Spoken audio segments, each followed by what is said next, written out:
This is the Hyundai Tucson, a rather large SUV that comes in both mild hybrid and plug-in hybrid options, and was actually voted best family car in a little known show called Top Gear. And despite being classed as a family car, I think it's got more to give. So why has this vehicle been ranked so highly? Let's find out. So the Hyundai Tucson voted best family car, and to me, it doesn't necessarily look like your typical family car. I mean, it's quite vicious looking, actually has some character about it, and some wow factor. Gone are the days of the boring, horrible looking family cars. Hello to family cars that can be actually used away from the school run. If we take a look at the lights design, it's unique, and they're actually the world's first parametric hidden lights. And it's fair to say, I am a fan. Lights aside, the rest of the car is very good looking. If you look at the grille, the dips, the lines, the different bevels, overall a very, very good looking car. So then a family car which, let's face it, doesn't look like your typical family vehicle, but does it drive like one? In a sense, yes, because the Hyundai Tucson is packed to the brim of safety features. Now, a lot of cars nowadays do have a large amount of safety features, and the Tucson is the same. It comes with adaptive cruise control, lane keep assist, blind spot monitoring, parking sensors, just to name a few. You get the gist. This is packed to the brim of safety features. So obviously, being a really safe car, it's naturally going to be a really good family car. You know, you want to keep your family safe.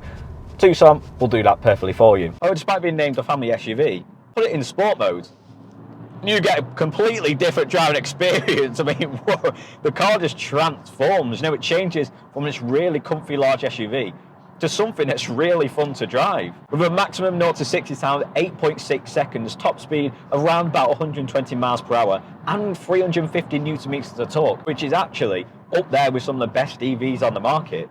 The Tucson is definitely more than a family SUV for the school run. And that excellent performance is helped by a 1.6 litre TGDI SmartStream engine, which is paired with a 66.9 kilowatt electric motor. Keep going back to the fact that this has been deemed the best family car, but with a system like that, it's no wonder. Stats aside, in terms of practicality, I mean, it's spacious, I've got all the storage that I need, infotainment system's really easy to use, the seats are comfy.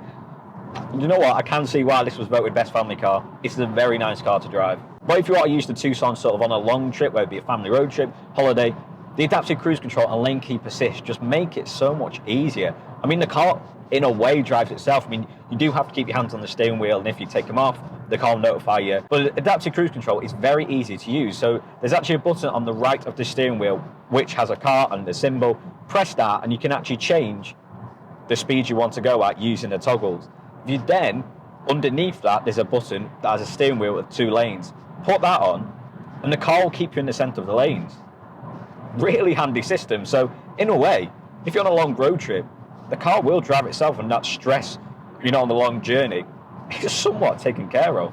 I mean, it's an example, obviously, you do have to keep your hands on the steering wheel, but if I take my hands off, the car's driving itself. I mean, it's a weird sensation, I must say. One thing I'm really impressed about the Tucson is the fact that it handles really, really well. You know, with it being a large SUV, you might think it might be really hard to get around corners if you're going through sort of narrow streets with cars parked everywhere. It is really easy to sort of maneuver about. I mean, because the steering wheel's so big, you have so much more control, and just the way that hybrid system works to allow for EV mode to kick in when you're accelerating. You're not, you know, jerking forward, you're just gliding through. It is really nice. You know, when you set off the accelerator, you can hear that electric motor kicking in. You know, it's very quiet setting off, and that ultimately gives you a better acceleration. Also, in terms of convenience, I love how big the driver's display is, and that digital cluster. Quite clear, you can see, you know, where the revs are going, how much miles per hour you're doing, you know, your mileage, etc., whether the car is in EV mode or not. I also like the fact that when you change to sport mode, you know, the dials do this nice fancy animation, then it goes into this sort of red, really sporty look. I do quite like that. It's a very nice addition. I like the fact that your sense console with, you know, your gear shifter, it's all quite flush, you know, it's all nice and compact. You know, gone are the days, them sort of really horrible looking automatic gear shifters. It's very sleek, very nice design. Also a nice addition which just makes it, you know, a more comfier car. You've got heated steering wheel, heated seats, and you've also got cooling seats. You know, sometimes in the summer the car gets absolutely red hot. There's only so much the windows and the aircon can do. The Tucson comes in 2 hybrid variations, mild hybrid and a plug-in hybrid. The plug-in hybrid comes with 38 mile range of complete electric driving. Now obviously 38 miles doesn't necessarily seem like a lot, but this motor allows for faster acceleration and allows for your petrol to last longer. You can charge up at home with a home charger or by using public charging stations, which can be found on many mobile apps. You can also use the Hyundai Blue Link app to set time it charges, charging limits, etc. Coming to the interior then, and really, it does what it needs to, but in a very sleek and modern way. Steering wheel, to be honest, feels massive when you first get in. But when you start to drive, you soon realise that trying to say it's needed. You know, this is quite a big car. So I think to have a small steering wheel would feel a bit, you know, bit strange.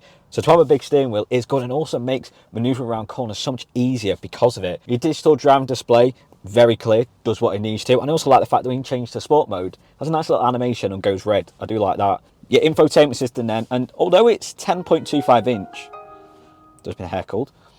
The infotainment system then, and although it's 10.25 inches, which for a lot of cars, that's quite standard nowadays. You know, a lot of modern cars have that size infotainment system. It just feels bigger. And that's because it's more longer rather than higher. You know, a lot of cars will have either a square one or a bit boxy type. This almost feels like panoramic. So when you're on your navigation, you can feel like you can see so much more of the map, even though it's the same size as pretty much all other cars. But I do like how it's laid out. Also like the fact you got touch buttons underneath, because sometimes if you're driving, you need to quickly change your navigation or quickly change your radio, and you're having to faff around the touchscreen. I like the fact that it's all neatly laid out underneath. Dual zone climate controls, again, just very handy, very standard. There's a lot of storage space in this car, it must be said. Obviously, it being a large SUV, you know, there needs to be a lot of space. Also like the fact it comes with panoramic sunroof that obviously fully opens, fully automatic. But yeah, overall, there's not really much I can complain about. I feel it's not necessarily a wow factor. It does the job and it looks good. It's not like, oh my God, wow. It's a nice looking car and it does the job. What more can you ask for? Also, being a large SUV, you expect it to be spacious. And spacious is a key word to describe the back seats, because like the front, the back of this car is very spacious. There's lots of legroom. Also like the fact you've got climate controls in the back, so your rear passengers can be cool or get warmer. 2 USBs as well, so obviously, if you have young kids still want to charge the phone or the tablet, you can quite easily do that. Again, lot of space. I like the panoramic sunroof, feels like it lets a lot of light in, even though you do have privacy glass and also a sunshade built into the door. Again, just nice little features, just make it sort of stand out. Leather armrest with 2 cup holders, nice leather wrap. Again, it's not necessarily a wow factor car, but it does the job, and it does the job pretty well and better than lots of cars. I feel the whole interior of the Hyundai Tucson, like I said in the front, you don't step in and go, oh my God, look at this car.